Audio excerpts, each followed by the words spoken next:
Well, welcome. We're fortunate today to have a special guest with us for our History and Historian Seminar class. This event is sponsored by the Friends of the Davis Library, as well as I believe, the Teaching and Learning Fund from the University of Rio Grande. I'd like to welcome all of you here. I'm Sam Wilson, Professor of History here at the University of Rio Grande. Our guest today is Stanley Bagnall. Stanley was a pilot in World War II. He was at the Battle of Leyte Gulf and dropped paratroopers at the Corregidor Drop. He has distinction of being the pilot and being one of the first pilots and possibly the first American plane to land on Japanese soil after the surrender of the Japanese in the USS Missouri in Tokyo Bay on the 2nd of September 1945. He even flew over Hiroshima within 3 or 4 weeks after the dropping of the bomb in 1945. Now, in Arthur Herman's book, To Rule the Waves, How the British Navy Shaped the Modern World, Herman said that it is only when we look backward that history assumes a predictable pattern. Viewed the other way around, as it is lived, it abounds in inexplicable turns and strange surprises. And here we have an event where a young boy from southeastern Ohio finds himself flying planes in southeastern Pacific Ocean area, well over 100,000 square miles, involved in the greatest war in human history. And so we have the opportunity today to talk to Mr. Bagnall about his experiences, and of course we will take questions from the audiences, so bear with us. But first of all, let's introduce and please welcome Mr. Bagnall to the University of Rio Grande.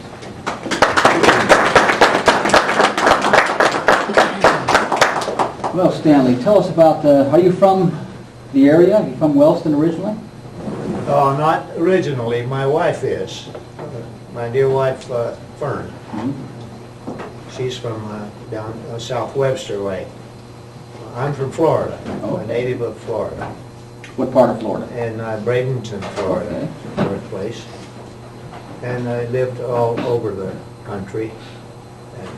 And prior to World War II, I was in Florida most of the time. And went to high school in Thomasville, Georgia, a little town near Tallahassee, Florida. And that's where I began my flying, in that at Thomasville, Georgia. How old were you when you began to fly? I was 15. That's pretty young. One thing I could advance if one wants to learn to fly is you could study for 9 hours and fly for 15 minutes.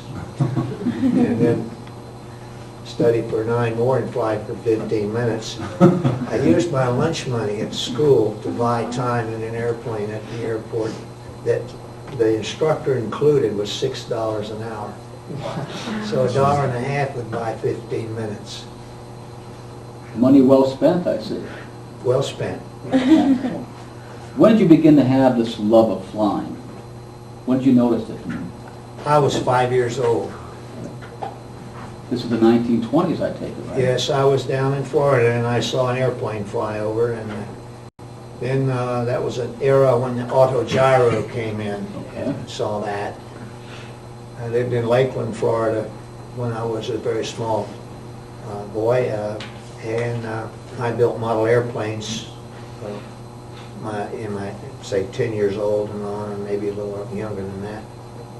It's amazing how many times you read about the lives of pilots and their experiences are just like yours. I remember seeing a airplane during a 4th of July celebration, and it sticks with them the rest of their life, and they want to fly. And somehow in the early 20th century they see barnstormers. They end up flying in 1 or 2 different wars, as a matter of fact. You didn't anticipate that you'd be flying in the Second World War when you were taking these lessons for a full 15 minutes, right? It wasn't the possibility that somewhere down the line you'd be involved in the greatest cataclysm in human history. But how did you, where were you when you found out about Pearl Harbor? I was at the airport in Thomasville, Georgia, and my friend and I had built a model airplane with a gasoline engine in it, and we were out there flying that little airplane. Did you enlist, or were you drafted? I enlisted, and the first time I enlisted, the I was still in high school, and I enlisted and went for the medical examination. And at that time, the 2-year college requirement had been lifted for aviation cadets. And I was one of the first to go in for a medical there in Tallahassee, Florida, with this surgeon and or medical doctor. And he gave me my physical, but he says, "You're too young. You look like you're 14." And so he found a few little things that were what he figured were disqualifying medical conditions. I think a right inguinal hernia, if you know what that is. Anyway, I was devastated, and so I went back to graduated from high school in June, in May, I guess it was, when he graduated, May or June. Mm-hmm. And then a group of us that were on the football team, we decided to all go in the Air Corps. Mm-hmm. There were 6 of us, so we went and took the medical, and I got at the end of the line and watched it. Anyway, I made it through there, and believe it or not, I went through the entire 40 months without ever taking a medical. Wow. Hmm. Incredible. Hmm? Incredible, to tell you the truth. Yes. Now, you enlisted in the Army Air Corps, right? Yes. Okay. Now, they saw you had experience as a pilot, and they assigned you... Well, we were classified from the day one. We took classification in tests. Gotta stop just a minute and say, how many people here are 18 years of age? How many are 19? How many are 20? 21. Just turned 21 today. So. Okay. Yeah, when I was 21, I was almost, I will forget that day. We were in a tent there at Clark Field. And then we were 6 of us sleeping in the same tent. And we made a home out of it, really. And dear friends, we were all pilots, and I said, "Okay, you guys, today I'm a man. I'm 21 years old." And here I had something like 1,500 hours of flying time, and I had the regular drop behind me, and had the Battle of Lady Gulf behind me. It was amazing. The regular drop was in February, and my birthday's in March, April. My birthday's in April. So here we have, let's say, these young students are in school right now, and at the same time they're in school at the same period of your life, you're fighting in the Second World War. Kind of a big dichotomy, is it not? Well, the beauty of being young is that you're quick and you pick it all up, and it's something that you like, and anything that's psychomotor in nature, the more you know about it academically, the better off you're going to be. And some people say that, well, I'm going to go fly for a whole hour out here. I'm going to learn it all today. And it's better to study for about 2 or 3 hours and fly about a half an hour at the most early on, or do anything that's psychomotor like that. At least it worked out for me well like that. Well, tell us about your experience in training for the military. What sort of aircraft did you train on while you were in the States? Okay, we started out in, when we were being classified, we were asked to fly a J-3 Cub, which is a very light, big yellow airplane. And they gave all of the pilots, all of the ones that were progressing toward having enlisted, they were progressing toward classification. So we flew some there. We were, before we went to the primary flight school. And after that we were assigned to a classification center. We all went there. We were further classified academically, and I ended up in Mississippi, in airport north of Jackson, Mississippi, in primary training in a Boeing Stearman It's a biplane, and from that I moved to basic training in a Vultee low-wing two-seat airplane. It's a Vultee vibrator, we called it. In that name before, yeah. Yeah. And then from there, I went to two-engine advanced training in Georgeville, Illinois.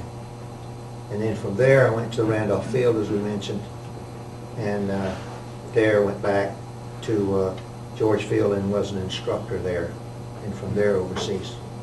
Well, it was not that unusual to take trained pilots like yourself, and even pilots who just got done finishing a certain amount of flying, and send them back to be instructors for those going through the channels, in other words. So you were already a veteran pilot by the time the war takes place, and they need you to train other pilots. Is that not the case? Right. That was the case. I was very pleased to be able to do that, because I had been really studying a lot longer than most people that go in. Did you have a choice, fighter pilot, bomber pilot? What were your options? And sometimes they make, some people who were dive bomber pilots were not going to be fighter pilots. They had trouble, let's say, I've read before, where they had trouble, let's say, with certain motion issues, so it determined what kind of pilot you became. How did you become in that branch of the service? Did they determine you were not going to be a fighter pilot, or what? No, well, I don't know. Most of the people in twin-engine advanced were sent off to fly in bombers. Most of the people, or two-engine fighters. Some of my contemporaries went to P-38s, for example. Does that answer your question? No, but at this point in time, you didn't know if you were going to be going to Europe or... Didn't know a thing, no, didn't know. No. When did you find that out? Well, when I wrote the letter and asked to be sent overseas unassigned, I didn't ask for Europe or the Far East or anything. What I wanted to do was skip that training in the United States, graduating from the twin-engine advanced and having a pilot wings and all, and here you were, an Air Corps pilot, but you needed further training in the wartime airplane, whether it be a fighter or a bomber or a transport airplane or what have you. And that usually took 6 to 8, 9 months before a person could get into the combat activity. And I wanted to go immediately, and just came up with that idea, why should I go to all those schools? I can fly, can let me out. So I was fortunate to get overseas at a very young age and back home at a very young age. So that may have kept you out of, let's say, fighter school, as the case may be, your impatience. Right. And when I was in the Pacific with the troop carrier, the morale of the pilots was always in question sometime, with nothing to do between the time they fly and the time they rest. And so I went to the airport and started helping out at the airport, working in the operations and in the maintenance department at the airport, where they were repairing airplanes. And so at each airport, maintenance base, that was usually an assigned test pilot, so that when repairs were made on the engines, maybe a new engine is put in a P-38, they would have to have it flown, broken in, or test flown. And it required at least 4 hours of flying and a short period of time with the maximum horsepower on the engine, and to write up all the maintenance data on the plane. And so on my days off from flying a troop carrier, I would go to the maintenance base and work. And I became an engineering officer and test pilot. It's a special classification that they I was able to obtain with that. So I was able to, each time we moved from one area in the Pacific to the other, the entire military force would move, including the maintenance facility. And the same individual who was Major Webb, my friend, he would always call me immediately when he got to the new location and tell me to come along. So, I would be on a trip in the C-47, and I'd see an airstrip that had been in use 3 months prior, but now the war had moved on, and there was an airplane down there, maybe two, sitting on there. And I would say, I wonder what the disposition of those planes are. So on my day off, one day I'd hitch a ride with the troop carrier folk and say, drop me off, I want to visit those people. So I'd go in the maintenance place there, there'd probably be one or two mechanics there. The war had moved on. And here one of the fighters had developed engine trouble and landed, and so they repaired it and it was ready to be flown out, but they had no pilot. So I said, well, if I could fly the plane out for you, would you like me to do that? He said, well, sure. So I said, well, I'll tell you what, we'll study. So I went into a study course on the airplane, and I said, show me how to start it, and that'll be the first step. So that's how I got into the P-38 world. Major Ira Baum was one of the aces over there. He flew a P-38H, which is one of the first ones that came out, and it sat up like this with on the ground.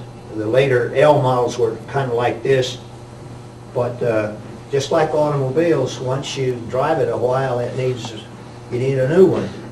So Major Baum, Ira we called him, he parked his, and he had a problem with it on a trip, and it was on this island called Wakti over there, and I had no idea that it was his airplane, but I did end up ferrying that airplane out of there, and of course I had signed a receipt to deliver it to the War Weary Pool, but I kept it a while, and then took it down. And so I was able to fly Ira Bong's airplane, and then went and get another one. We picked up a B-25, which is a bomber, and we took that home, and I took it to the maintenance department and said, fellas, this B-25 is sure a nice airplane. It landed at Wakti, and they've put a new engine on one side, they've put new propellers on it, and the standard procedure during the combat missions, when the airplane is parked like that and abandoned, they detonate all the radios. So it didn't have any radios in it. So what we did as a morale building thing, we built that airplane up in my squadron in a place called Hollandia, New Guinea, and we put new radios in it, and we refurbished it, and we were going to use it to go to Australia to get fresh meat and vegetables and a new supply of beer and whatever. All the essentials. And so one of the graffiti in World War II, you're familiar with the pictures that were painted on the side of the airplanes? Right. Okay, well what Nose art, I believe it's called. Huh? Nose art today, I think. It's Nose called. art. Okay, I said, here's what we want. We want a picture of Felix the cat in a rocking chair. So we put that on the airplane. And it was a B-25H. It had one pilot, and then it had a 20 millimeter gun man over here on the right side. So we put a seat there. But that airplane turned into be a really useful airplane for us to go and get things in Australia that we could buy on the civilian market, like good steak and I believe it was Old Crow we were getting, and Aussie beer, whatever. And that was my job And it wasn't something that was against the rules. I went to the commanding officer of our group and asked him about flying it. Good, get your squadron commander to write a letter for us that you're the authorized pilot on it. So that, in that situation, I gained a good bit of time flying back and forth to Australia to get the fresh food that we needed or wanted. Now, was New Guinea the first time you were in a combat situation? Yes. Could you tell Yeah, us something Hollandia. about that? Mhm. Didn't have too many paradrops, but it was mostly resupply for every, it was a spread out place. It was mostly resupply for people. Did you have problems with malaria or anything that, They had problems with that there, yes. what about you personally? No, I didn't have any problem with that. Now, you were also involved in the Leyte Gulf battle. Now, many of the people today don't know about Leyte Gulf. I mean, frequently they don't even know about the war. And usually the war is broadcast at turning points being Guadalcanal and, of course, Midway. So when brought two more recent books about Leyte Gulf have come out, so it's very fresh in people's minds. Sea of Thunder by Evan Thomas. He even mentions, maybe you might remember, a series of War and Remembrance by Herman Wouk years ago. He wrote two epic books. And Wouk's book, The Winds of War and War and Remembrance, were inspired by the author's fascination with the Battle of Leyte Gulf. But originally it was going to be entitled The Gulf. But it became 2 volumes, and so that was changed. So he was very much fascinated by the Battle of Leyte Gulf. Here in the David Sayers' The Last Epic Naval Battle, Voices from Leyte Gulf, rather interesting to give you an idea how significant the battle was. The Battle of Leyte Gulf, historical shorthand for a series of 4 overlapping engagements spread across 4 days and 100,000 square miles of ocean, shaped the destinies of 280 ships and nearly 200,000 men. Historians have called it the greatest sea battle in history, in company with Trafalgar, of course, with the battle at Nelson in 1805, and Jutland, the World War I battle of 1916. Leyte Gulf was a turning point, though not in the way that battles at Midway and Guadalcanal had been earlier in the war. So this battle, even though it may not be known to many of you, it in fact was a major event of the war and considered the largest sea battle in human history. And of course, Mr. Bagnall participated in that. Tell us about your experiences in Leyte Gulf. All right. We were the one squadron, as I mentioned before, maybe talking to you, that the squadron's 12 aircraft and the 5th Air Force, the 40th Squadron. And we were assigned to be the transport unit for that battle, Battle of Leyte Gulf. It's the largest, as you say, the largest grouping. And so we were in on an island just north of New Guinea called Biak, and I'd been to Leyte Gulf or toward that, to an island called Peleliu. The fuel range on a C-47 is 6 hours and a half to 7 hours, and the Peleliu Airport was a refueling spot halfway, going across the Pacific halfway to Leyte, and we stopped there for fuel. And I was on some of the first aircraft into Leyte Gulf. In fact, I was in the first 3, I believe. And our intelligence officer, that's the man that briefs you for a flight, he generally gives you a kit about this thick that explains everything in it, where you're going, what's going to happen, and what the risks are. And this particular flight, our intelligence officer had a habit that he should have gotten rid of, is drinking, alcoholism, and we didn't get a briefing when we launched out of Biak heading for Leyte. I didn't know where Leyte was until I got the book out and looked. I knew where Peleliu was, and So we opened the material up, and I said, we got no briefing, folks. I had the pilot and the flight engineer, crew chief. So we're going to have to brief ourselves. So we went ho-humming it up there the first 6 hours. It was 6 hours of flying across the ocean with no navigation aid whatsoever, learning to fly a heading and watch the waves and so forth. But as we looked, we found that the authentication code of the day, if we were challenged by any aircraft, like Navy aircraft or whatever, it was published in there. They had one for the carrier wave for the CW, for the Morse code. There was a signal we could send out to authenticate who we were. And then there was a long word they gave each day. It's authentication code of the day. And it just happened that that day the authentication code was rehabilitation.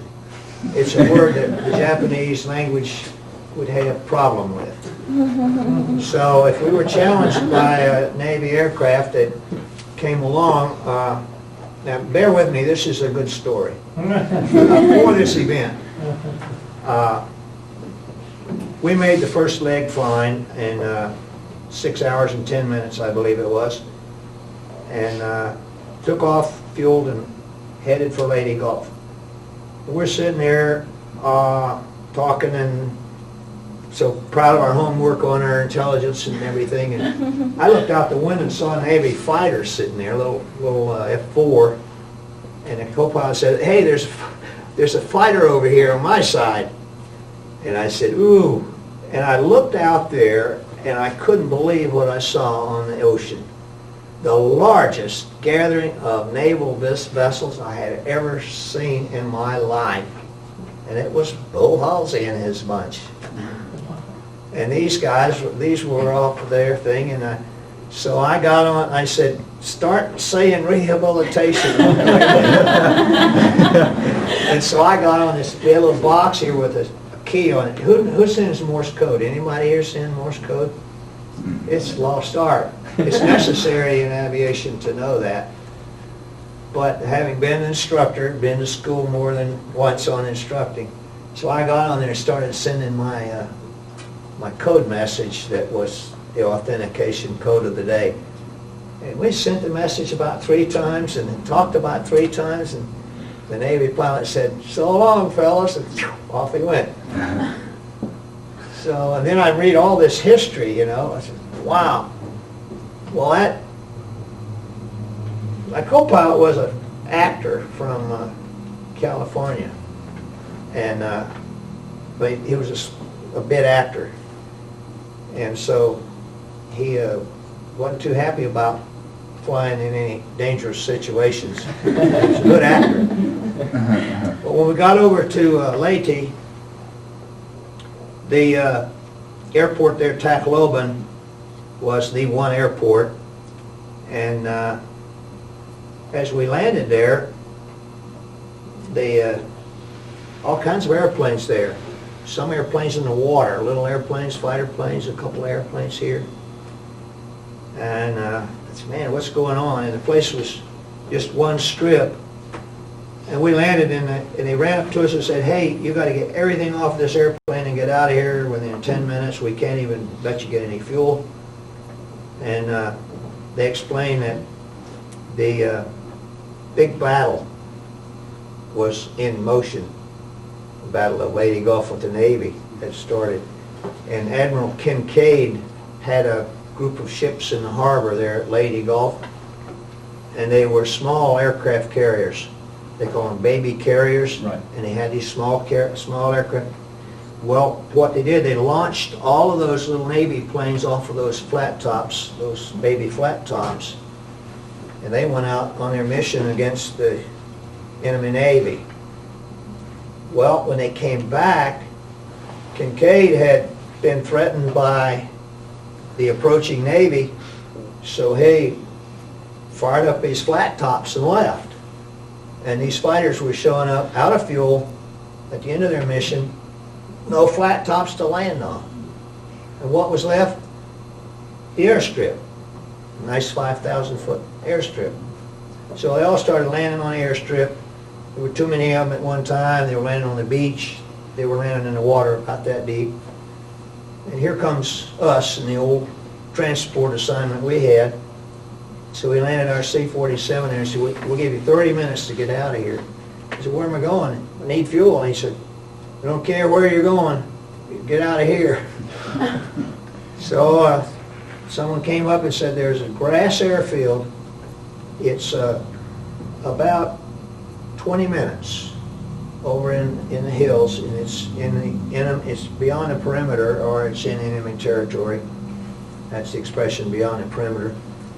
And so we got in the airplane and went over there and landed, and got out of the airplane and disappeared into the woods. And some of our infantry was over there, and we spent the night with them. And the next day we were able to depart, but we weren't on the strip. But during the night there was a Japanese paradrop on that strip where the Japanese paratroopers, they were huge big folk, and they were 6 feet tall, and they all went about their thing, and we were, being out of sight, as it were. So we were able to, after a couple of days, though, get some fuel, go out in there and get home. So, is that enough? That's wonderful so far. That's wonderful so far. Well, my co-pilot was, did anybody remember Mickey Rooney during way back? Yeah. Well, he lost his nerve, and he got shaky, and we call him the poor man's Mickey Rooney. But the person that had the cool head was my crew chief. There were 3 on the plane, a pilot, co-pilot, and the maintenance man. He was the crew chief. And he was from Kentucky, and he drove an electric train in a coal mine down in southern Kentucky. And he was a real fine crew chief. And I always liked to have him, and I made a big effort to keep him with me. And I taught him how to fly in a C-47, and I taught him how to fly so he could fly the airplane real well in case something would happen to me or the co-pilot. And so in this tight situation we had, flying out of Lingayen there at Lady Gulf and over to this grass strip, and out of that grass strip and back, I just put Wendy in the seat with me. And so I just thought I'd bring that up because when you get a crew working together, one supports the other, and one thinks for the other, thinks with the other. And that's what air traffic is all about. That's what being a pilot is all about. Have any of you taken lessons and do anything? You have? I've got a license. Well, most people are afraid of the ATC system and all that sort of thing, and it's really the greatest team you ever saw. Everything works, But that was some really good experience there at Lady. And then as we moved on to Corregidor from there, see, we were then, after this situation cleared itself up, they did have Navy ships there in Lady Gulf, and we moved in there, and we transferred in there, and we were based at Lingayen Gulf there, and Tacloban Airfield at Lady, as a squadron of C-47s, and then we were the transport of whatever was needed there. Well, as soon as that was secure, the next, and there were some big battles over to the west, over toward Manila. Lady Gulf was the initial recovery of the Philippine Islands, and the next would be taking Manila. So there was an interim island there called Mindoro, a great big island south of Manila. And the plan was to put an airport in there, and we started being the front edge of transport and everything. We were going to Mindoro and back, and we were taking supplies, and we were taking people, and we were doing this. And they moved a tanker in there, anticipating moving the entire front edge of the Air Force in there. They moved one of these refueling tankers into the harbor there at Mindoro Gulf. We could look at the book map and see where this is. And the kamikaze went down the stack on there, and that ended the fuel supply for that airport. So here we were flying in the C-47 with the maximum number of 55-gallon drums of fuel on board to fuel the fighters that were based at Mindoro. It was just a regular shuttle. And that's where we were supposed to have fighter cover for that. There was still a lot of activity in the air with the Japanese Navy and whatever was flying. And that was a lot of fun. It sure was flying up there.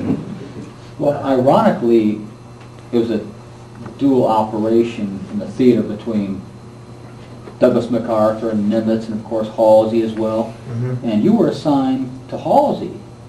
Is that not the case for the Navy? The group was. The group was. Right. It was through MacArthur, through the air. We were assigned to that naval operation to be there. Now, when you worked with Corregidor, were you still with Halsey, or were you transferred back to Well, we're still there. still there? See, that we were the transport function for the Navy and all its activity. And of course, if you envision this, all we were doing was supplying the good question you have. The Navy wasn't prominent in our need. They didn't call on us from Leyte on except for resupply. We remained there because Halsey would need us. Answer your question, yes. They probably said, do you need them? Yeah, we want to keep them, we want to keep them, we want to keep them. I would say, I didn't think of it before, but we were with Halsey's direction, or the naval need. It was the Navy ship that was destroyed. We were replacing what it would have done at their call. So we did do quite a bit of, we did get into the Mindoro as a resupply with the fuel repeatedly, back and forth. And the trip from through the Philippine Islands to Mindoro was about 250 miles. And the Japanese fighters were there as a danger for that, and the P-38 groups, which is Major Bong and all of his group, they went out to protect us. And we could listen to them on the radio, we got briefed on it. You never saw them. They were chasing Japanese fighters instead of protecting the poor old slow-moving transports. So, not to complain, they were doing a good thing. But they had a call sign over there that P-38s did that we were begging them to send, and why don't they sit there right by us and protect us? And their call sign was Chicken Red. That was their normal call sign. And I still use that, words like that, for you get on the computer and they want a password, you know. I come up with those goofy ones. But in any case, the Marines came along. The Marines came along as a fighter support for the transports, and they did the best job of protecting us that I could imagine. They would slow the fighter aircraft down and put the wheels down and fly along right on our wing. And that was a big help to have them do that. that would be the coordination with Halsey you're talking about. Having the Marines come in and help us, protect us. It's pretty good. Now, you were involved in the Corregidor drop too, right? Yes. The reason I talked about Mindoro so much, Mindoro was the base for moving on to Bagnall. Well,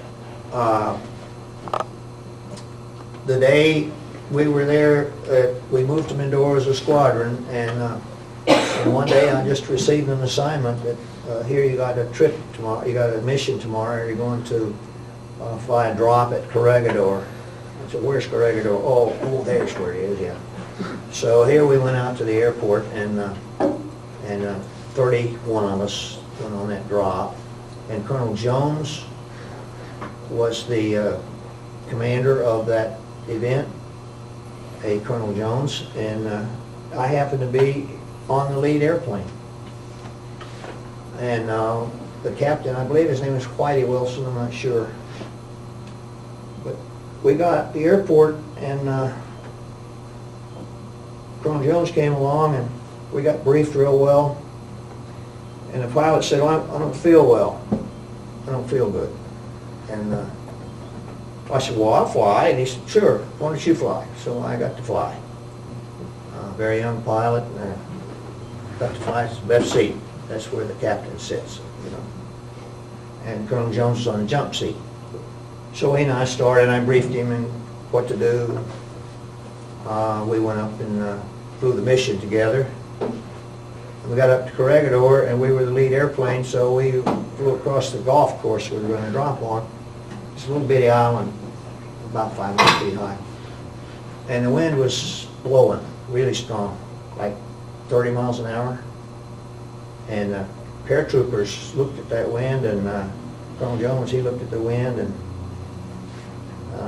he said, we can't drop from 700 feet, can we? And I said, no way. That wind will blow you right off. It's a 9-hole golf course in the ocean over here. So he said, how low can you go? And I said, how long does it take to parachute to open?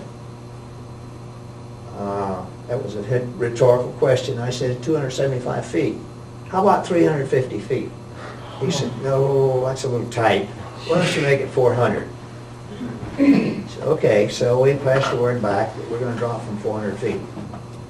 So our paratroopers in the back, they have a parachute on their back, and then they have a safety chute right here in the front.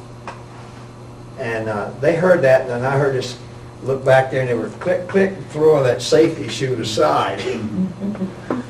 And they were thinking, you know, we briefed them and said, hey, it's going to be tight. You're going to hit the ground, and the wind's going to blow you. So we went across, and say this is the island here, this table. The wind's blowing like this. You fly across here, and you get out here, and there's water here. You have to wait until you get here to drop them out over the water, as it were, and back onto the golf course. And so we dropped in sticks of 6. They call them sticks. Let's see. We had 21 paratroopers on there. It seemed like we dropped 18 of them, and we dropped them in groups of 6. They call it sticks. So there were 6 auxiliary parachutes left when the first 6 went, and so that's the pattern we set, is the lead airplane. And I'd say half of them were able to comfortably get on the ground and contain their chutes, but the rest of them went over the edge. I have a book with me that's got a complete report of that. I have a book about this thick on a book called Moresby to Bagnall, written in, published in Australia, and I have that. My family has that. So. Did you ever meet any of these people after the war and talk about the drop? Yes. Good question. It's really perceptive. He can tell I get to talking like this. He's got something on it up his. I know what he's going to come about.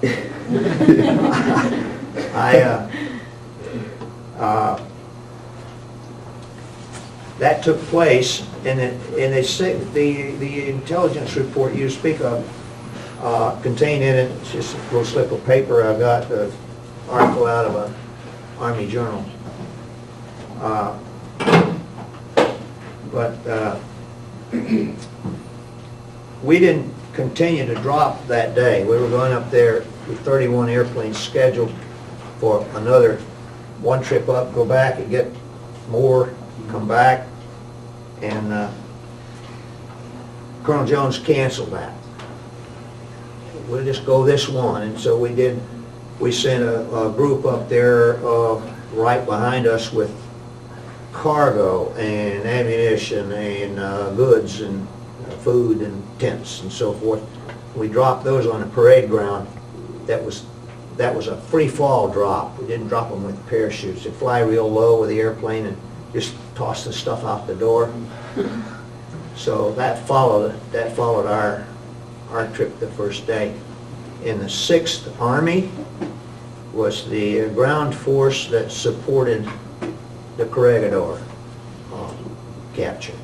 So what happened is they picked a 500 section of the island was beach. That's the only beach on the island. The rest of it was just straight up like that. And so they the amphibious landing of the 6th Army the next morning is what took Corregidor. It wasn't the paradrops. I have documentation on that in the material I have with me. It's a very fine write-up. It's on what happened and how they had the island secured the next day. The Navy had a major role in the event that I was involved with, in that the island, this is a 500-foot high island, and over time the tunnels had been built back into the island and the railroad tracks on them, and they had a cannon they would roll out there at each place and use that to protect the island. The Japanese had that developed, and so those would create a threat to us on the drop. And so the Navy policy, it was part of it. Here comes a group of naval ships, gunboats called corvettes, that were steaming around the island about 35 knots, and they were shooting these cannons into that wall where these little tunnels had been made, and we were flying along at a low altitude as we went around, and it's the noisiest environment that I had ever been involved with. I'm sure ground people, if they're in a battle somewhere, they'll hear all this noise, but that was the noisiest thing I'd ever listened to, those corvettes going around there shooting cannons into the wall. That was quite an experience. So but the 6th Army went there the next day and took the island. Intelligence showed, the report I have, they figured that I use the word they, intelligence that we had showed there were 1,500 Japanese on the island. There were 6,000. It's horrific. The next day, the count was 4,300 Japanese people died. And I tell you what, that just about cured me of war. That right then and there. That was just terrible. Because Corregidor was so important, though. The next day, MacArthur was there, and Colonel Jones said, "Here's the island," and it was all that sort of thing. But when the United States didn't take, but when the Philippines became part of the United States, Corregidor Island is where they built a hospital. That was the first establishment of the United States there, was on Corregidor. So it was really a cogent thing to do, is capture Corregidor. That was the way. And of course, as you recall, when the Japanese took the Philippines, that was the last stronghold for the Americans in 1942. That's when MacArthur, then that's the whole, if anybody who studied MacArthur, he is a very self-important person, I might say. He wanted Corregidor back. MacArthur has returned. And we worked under, we're going to be dug out Doug. Kids did, you know, we do a lot of things. But you were at the same age these young people are now, See, as a matter of fact. You know. Can you imagine yourself, who around here, I was 20 while all this was going on, 20 years of age. And the reason I was picked, I had 880 hours of flying time. I was the highest time pilot that had been over there, just came over there. And I had more flying time than my contemporaries. So I got a chance to fly that flight, you know. I was real tickled with that. But your war doesn't end here, though. Your war continues, right? Beg your pardon? Your war continues, right? It doesn't end. Well, if we look at the February the 16th, and then Manila, following right behind that, Manila, the city was taken. And so we go home that night and come back with another mission for somewhere in the Philippines. So for the next, I'd say 6 months, 4 months, our missions were switched to recovery of prisoners of war, moving back to Clark Field, and which is the original airport there in the Philippines on Luzon. And then all of the Philippines is a big place, like, oh my goodness, you might measure it from Key West to Anchorage, and they have about 14 languages or 12, you know, a lot of different languages. But being there, the retake of the island encompassed going to remote grass airports in for us with the infantry recapturing certain geographical sections of the Philippines, and we'd take the commanding general for the operation with us perhaps one trip, and then later on in that general area we'd go as a medical air evacuation, where they might have an engagement there with the remnants of Japanese forces or guerrilla forces, and then they would transport the injured to a grass airport nearby, and we would be there with 2 nurses on board and 1 medic besides that, and we'd have stretchers in the airplane. We carried, I believe it was 21, and we would fly the injured out and back to the hospitals. So after the Corregidor drop, we were up to Clark Field, and most of our work was that type of thing all throughout the Philippine Islands, and that was very interesting work. Paradrops to people that were isolated, those that needed food, we would fly and free drop the thing, call it free drop out the door, just throw it out and let it bounce along. So Let's take a minute and see if any of our audience has any questions they'd like to ask of you. that would be nice, because it thought, I've got a lot to say, but beyond this, but it's, how much time did you allot? Until we're done. Any So- questions? Any 20-year-olds, huh? Tell them about landing on the road, I on saw. Main Street, and also, did you ever fly the USO? Beg pardon? The USO? Did you ever fly anybody famous? Ah, yeah, forgot about that. I got that documented with photographs.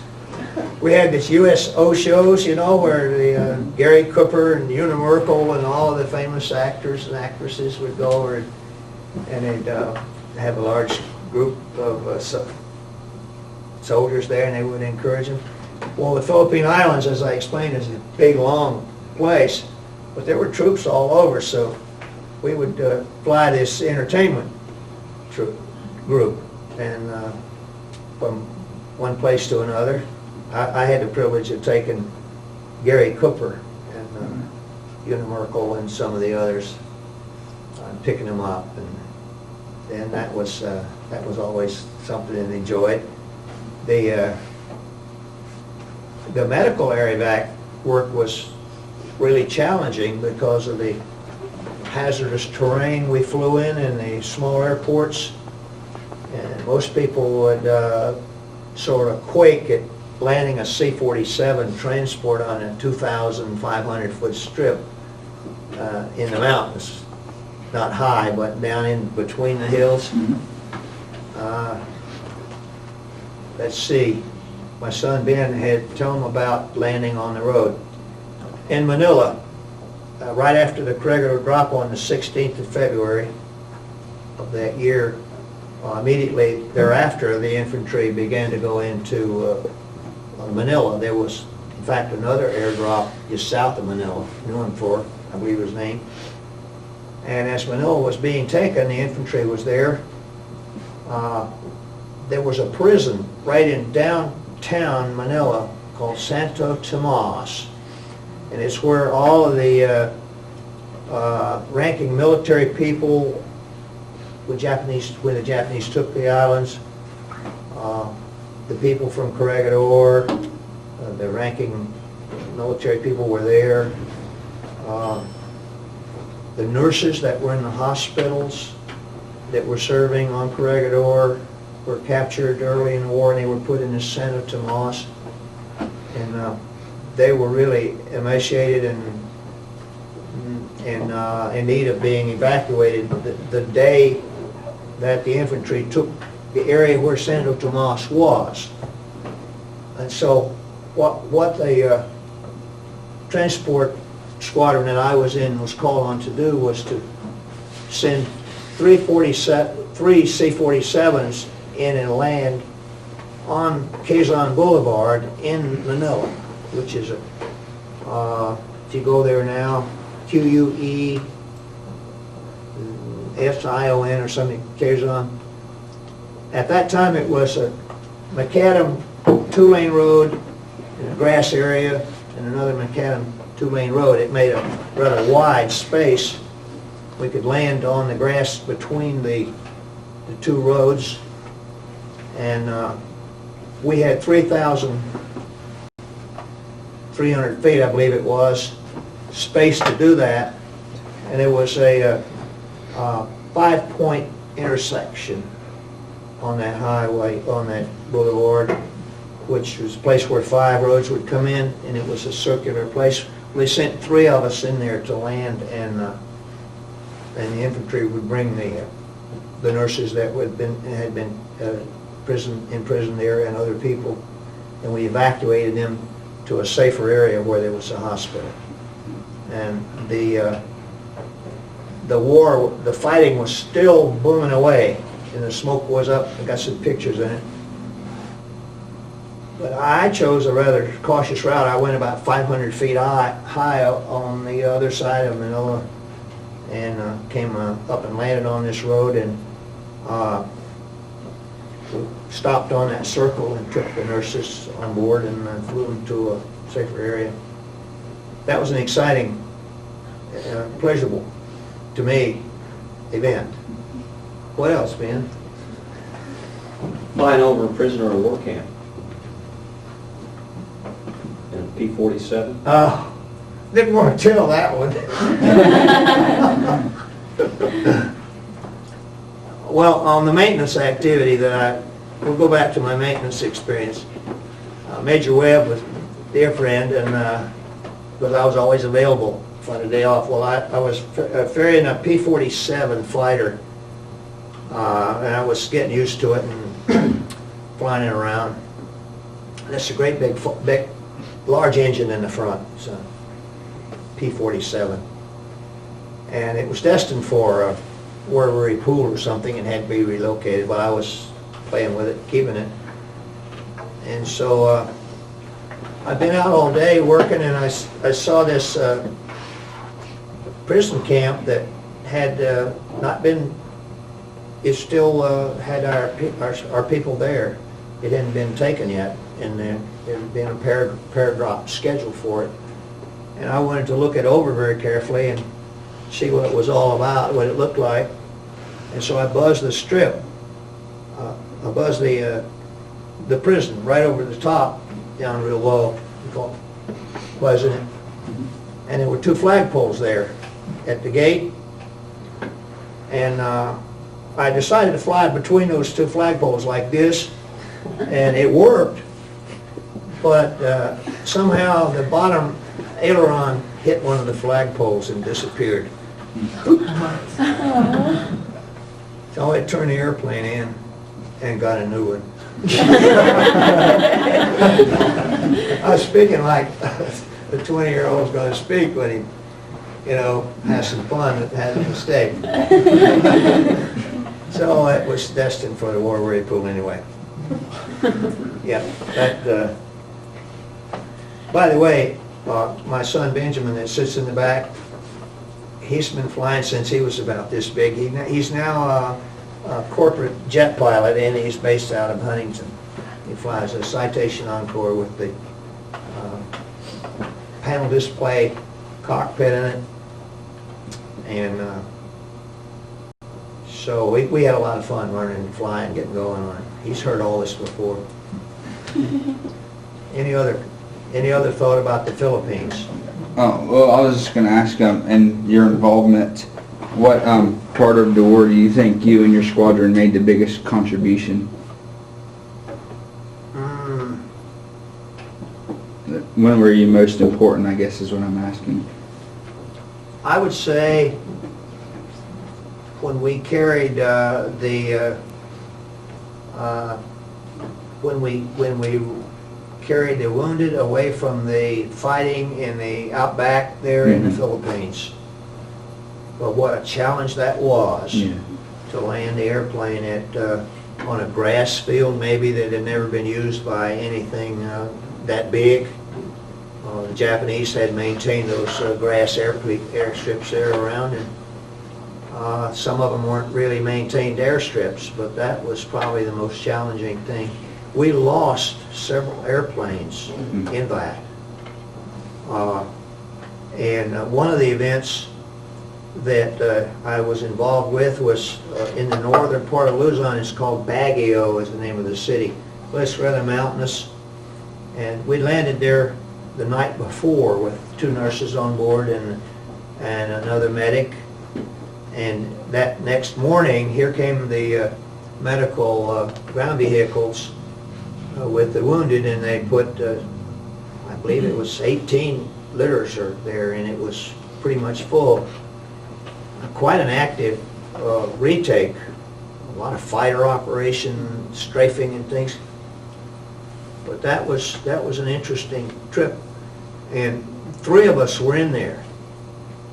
And first guy, we briefed on the weather before, but here we are the second day with no briefing, and all of a sudden the clouds come in at the top, the mountains sticking up in the clouds, and my friend said, I'm going to climb right up and go to 5,000 and go this way.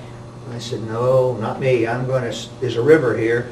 I want to follow this river right down on top of the river, not over 500 feet high. I'm going to follow this all the way up until I get out over the ocean, and then I'm going home.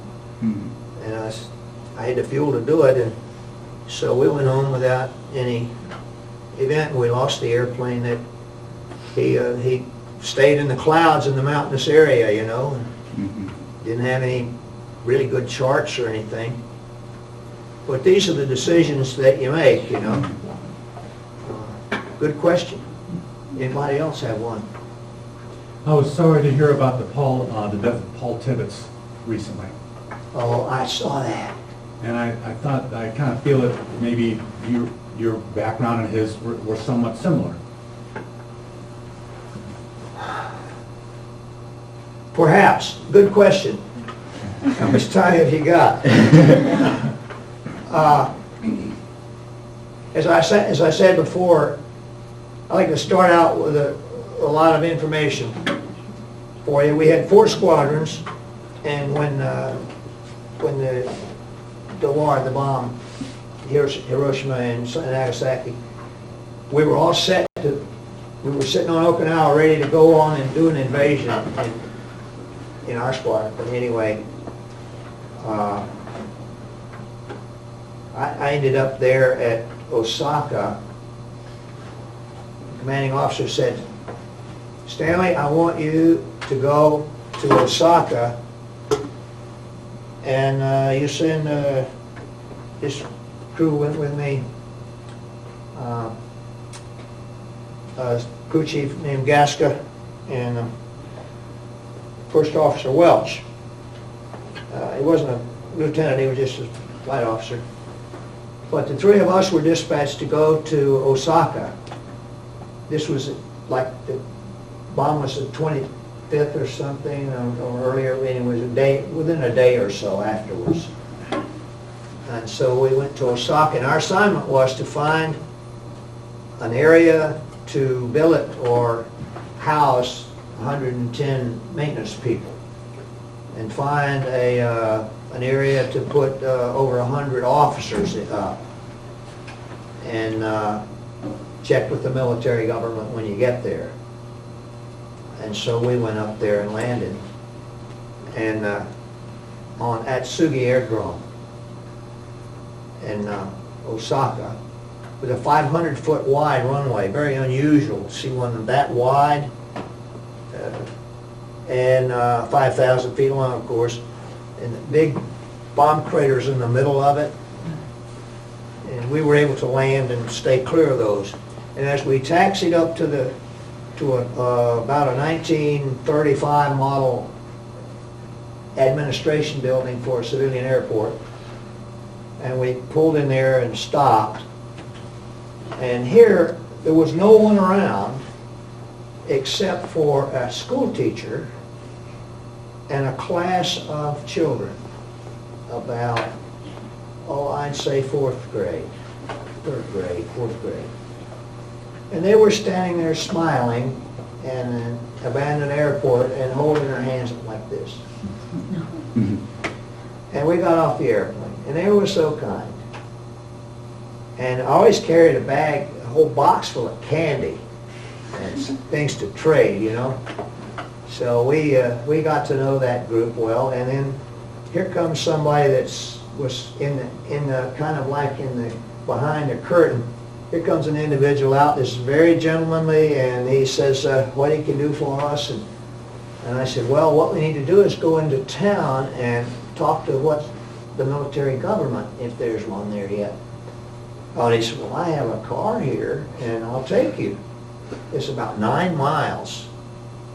And it was a 1939 black Cadillac limousine. And we couldn't believe it. So there for 30 days, this was the 40th Squadron again. We were kind of the lead on doing things like that. For the next 30 days, I was talking to the military government, and the military government consisted of 3 people when I got to town. That's how many people were there, part of the infantry. But I voiced my need, and they told me of a 5-story building there that was a former Japanese Naval Officers Club, and the Dinki Club, D-E-N-K-I, and that we could occupy that.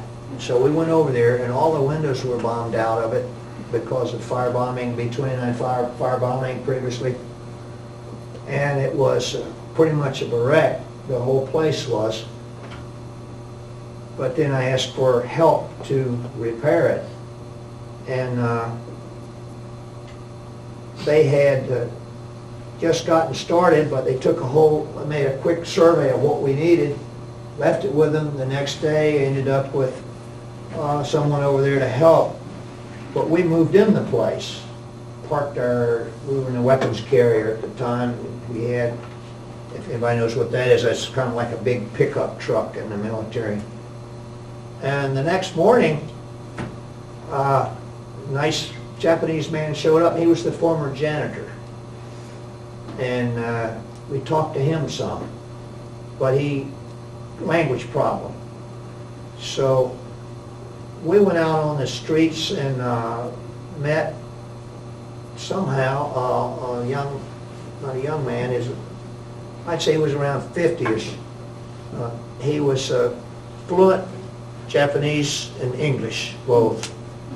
And he offered his services to me for interpreting.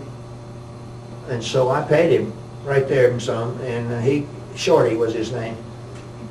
And for the next 30 days, I'd go to the military government with requisitions and back, and the people in my squadron, one of our pilots was a plumber, and his dad had a big plumbing business in Boston. So I called and he came up, and we took all the showers they had, they had these big tubs. We took that out, and we put in showers in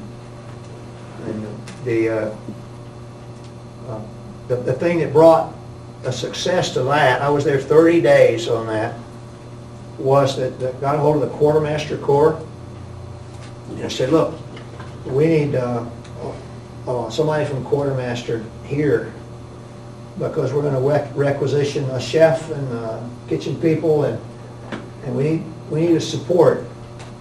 And so we got this Quartermaster officer there, and he cooperated with me 100%, because I'd get a Japanese person that was really quality, somebody wanted to keep on. I said, anything he wants to carry home, 10 pounds of sugar or whatever, just keep it rolling.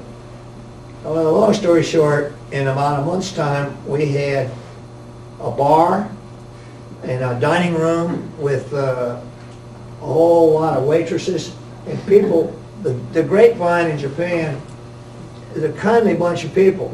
I was amazed. They hear about what's going on, and the head waiter from Tokyo Imperial Hotel, Mr. Michi, he showed up and said, I'd like to be the head waiter.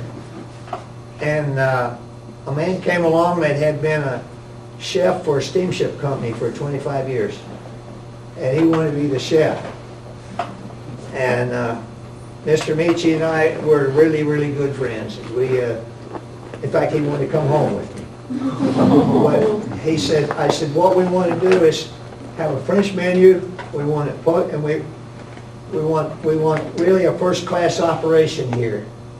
And the janitor got really, I hope he's following me along. The janitor said, well, I tell you, we have got all of the silver and all of the tablecloths and all of the china and all that hid. And so we told him, well, you stay here with us and we'll get that and help us out. So he told us where it was, and we brought that all in. So we can imagine here, being young, I sure had a lot of fun. And it was a management job. It really was. It was, because here was putting a hotel together. And in the bar, we got so many qualified people. We put in a bar, and we had somebody showed up with a lot of Aussie beer, and I said, where was the brewery? And he said, Hiroshima. I said, I'm not too sure we want that beer. Anyway, we got so we needed a bartender, and I went over to the military government and said, we need 2 free bartenders. So we had a good shift, so they looked and looked, and finally we got 3 chemical engineers. And then we had the good chef, and I encouraged him to make sure that any of the Japanese folk that worked there and they needed to carry food home with them, just let them carry whatever they wanted to. So we were, pretty soon we had a pretty good peacetime hotel running. And then, well, if you bear with me, there's a lot of flying being done too now. Weren't just sitting there doing that. That was just my responsibility. And let's see, the bar, of course, is what all the soldiers like. And we needed bartenders, sent us to chemical engineers for that. And then the Japanese employees in the hotel, all the waitresses, everybody in the kitchen, the janitor, the electrician, they appreciated having the opportunity to rebuild that former Naval Officers Club into a good place to and also have themselves a job.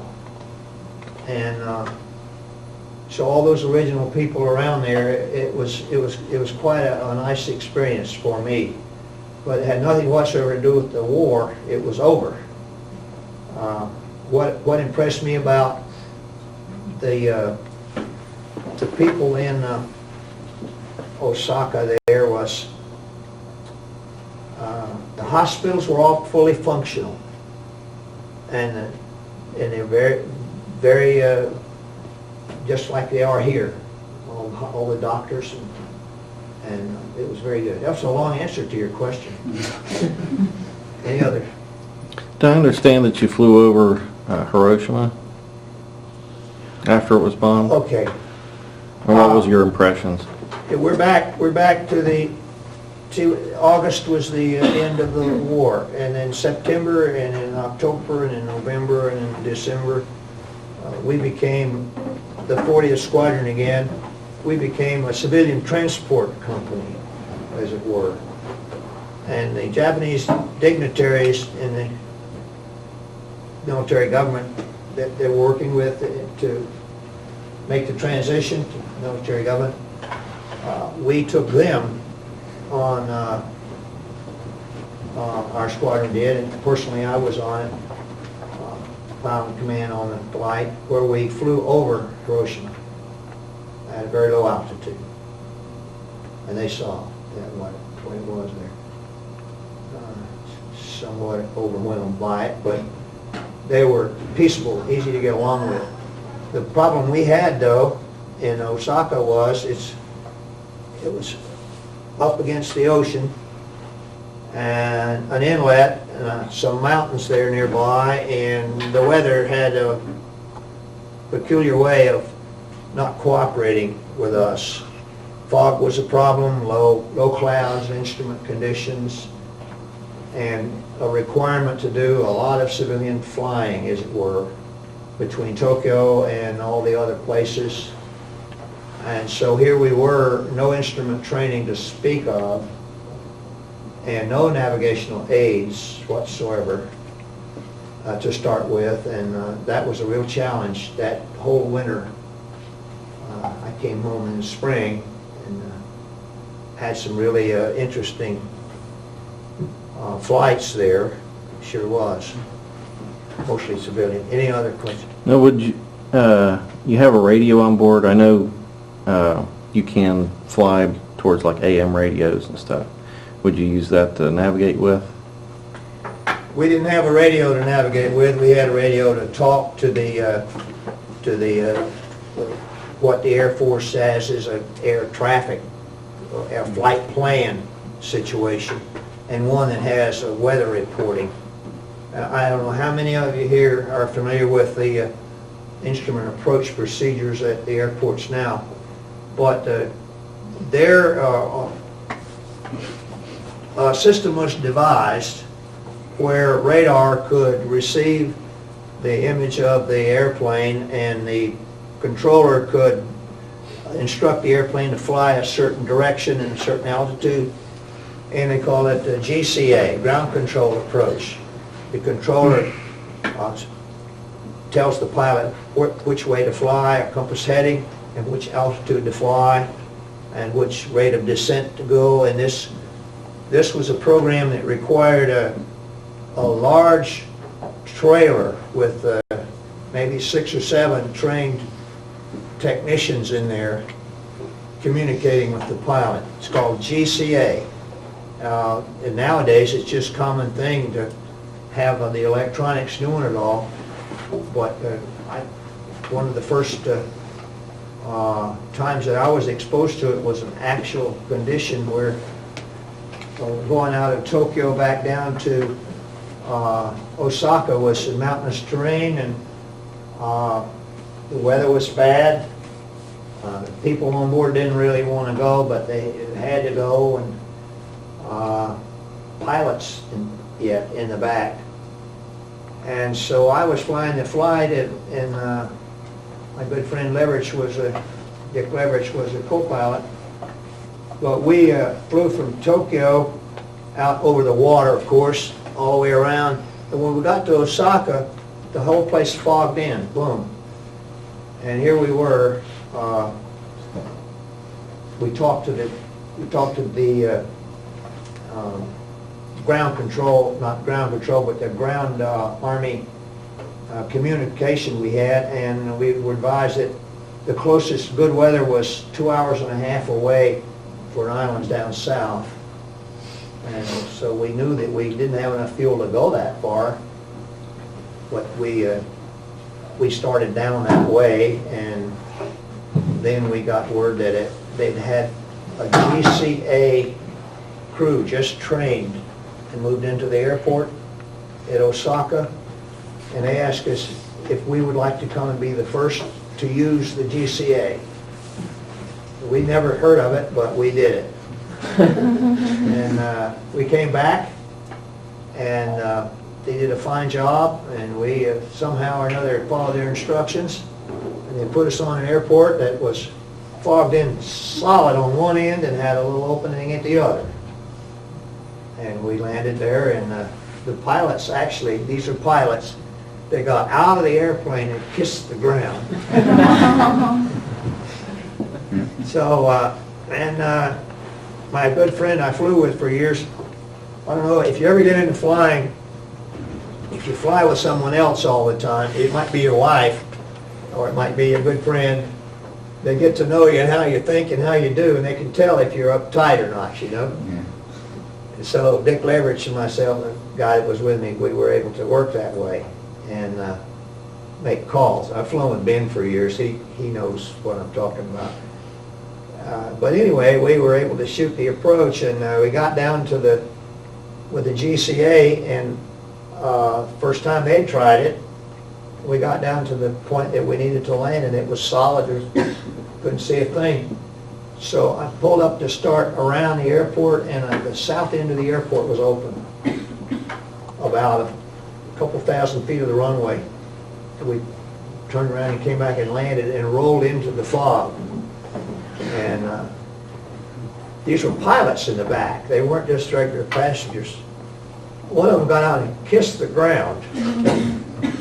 But that was There's a new meaning to backseat driver. A new meaning to backseat driver. Yeah. Anyway, having had that experience, we can appreciate how we've advanced so far. So you were in Japan, and when did you come back home? Came back in, let's see, it was March of the following year. 46. March of 46, And you February. You eventually ended up in Wellston, Ohio. Yes, I did. Well, we moved here after many years of working with an airline, and over in Maryland, we were over there in Maryland. But in 1963, actually 1956, my wife and myself began to study the Bible with Jehovah's Witnesses. And then we moved to Chicago, and there we progressed somewhat in that. And then we decided to come to Wellston, Ohio. We asked for directions where one might go, where a family might go to bolster a congregation here. So we were in Annapolis, Maryland at the time, working with aeronautical radio, and so we came here. and we've been here quite a number of years. That's where we just found a home here. We've been here over 37 years now in Wellston. And the reason I'm bringing this up, I had decided to quit flying. No airline flying, no military flying behind me. The airline, no airline flying. So I come to Jackson, and within 2 or 3 days,